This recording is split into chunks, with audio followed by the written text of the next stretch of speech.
Want to build a business that runs 24/7 while Amazon handles everything for you, including storage, shipping, and returns? This is the definitive guide to how Amazon FBA works and how people are taking $1,000 and turning it into $1 million using Amazon. My name is Arjun. I'm the founder and CEO of doola.com, a business in a box for e-commerce that's raised over $13 million. And I'm going to first explain exactly how Amazon FBA works, and then I'm going to share the prime framework that we've seen thousands of entrepreneurs use at Doola to successfully start and scale an Amazon FBA business. Let's start by breaking down the Amazon FBA business model. FBA stands for Fulfilled by Amazon, and that is the beauty. Step one is you create or find a product. Step two is you ship that product in bulk to Amazon's warehouse. And step three, this is the beauty, Amazon fulfills that order and sends it to the customer on your behalf. You don't have to do anything. They will handle picking, packaging, returns, customer success. Literally, they handle that all for you. It's fulfilled by Amazon. It's done for you, which means at the end of the day, you have to focus on finding the right product, ensuring it's a good product, optimizing your listing, and Amazon handles the rest. Another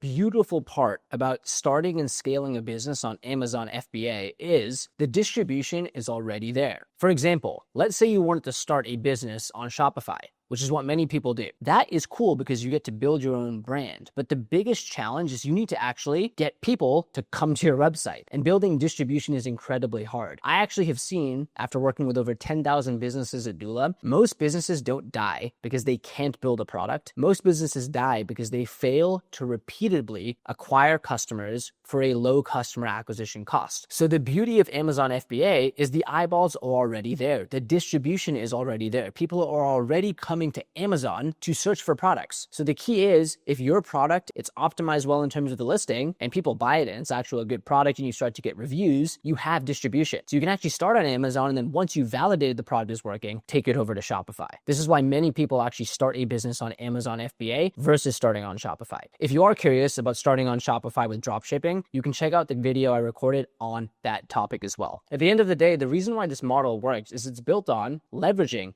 Amazon's trust, customer service, and fulfillment powerhouse. All you need to focus on is branding, profitability, and optimizing your listing. We've seen many founders successfully launch and level up their Amazon business with Doola, and I've summarized this into a framework called the Prime framework. Yes, it's a play on Amazon Prime, but this is a simple 5-step process you can follow to launch and level up your Amazon FBA business. P is pick a profitable product. Now, every single word in that is important. You need to pick the product. You have to go out there and find something. Now, there are so many products out there. One of the first Amazon FBA businesses I learned about was someone who was selling dog collars. They had a pet dog, they were selling dog collars. I also know other people who sell vitamin or beauty supplements on Amazon too. Really, you have to pick a product, but the key is picking a profitable product where you can buy it for a low price and sell it for a high price. Now, there are some really cool tools you can use like Helium 10, Jungle Scout, and Keepa, where you can actually look at specific product categories and see what is the competition, how many other companies and brands are selling that exact product, how much traffic is there as well, and many more pieces of data like the average sales price, how competitive a tool is, what the search volume looks like over time. Leverage a tool like that to actually understand, is this a profitable product? Here's a little pro tip when it comes to picking a profitable product.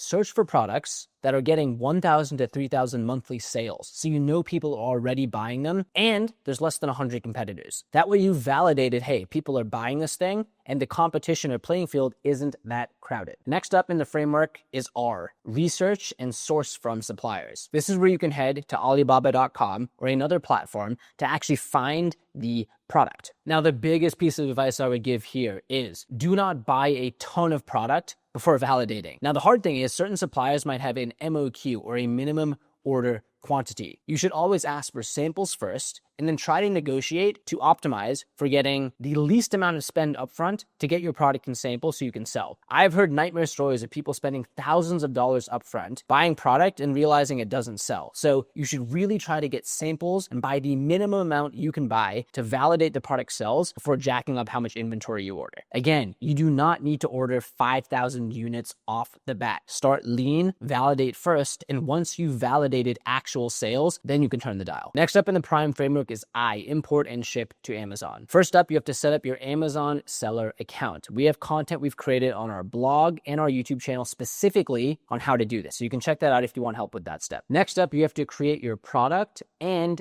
FNSKU or Fulfillment Network Stock Keeping Unit labels. Think of FNSKU or FNSKUs as Amazon's internal barcode. Every single FBA or Fulfilled by Amazon product needs an FNSKU number, so Amazon can keep track of who is the seller and they can successfully manage CS, that's customer success, returns, or any other shipping problems. And then you can work with a freight forwarder to actually send your product to the Amazon warehouse. One final tip here is you can use Amazon's calculators or third-party calculators to actually calculate or estimate how much profit you'll keep, taking into account the cost to buy the product and the cost you'll charge on Amazon. So again, it's important to know the difference between revenue and profit. Revenue is the amount of dollars coming in, but you need to take into account your costs. Definitely do this before you actually ship to Amazon so you can actually have a good picture of how much money you're going to take home at the end of the day. Next up in the framework is market with keywords and PPC or pay per click. What you need to do now is actually optimize your listing on Amazon's page. What keywords do you have so that when someone searches, your product shows up? You could start testing Amazon ads, PPC or pay per click, so that your product ranks higher on Amazon's page as well. Again, at the end of the day, most products don't die because they can't be built. They die because people can't find them. So you do have a leg up because people are going to Amazon, but now when they search for your product on Amazon,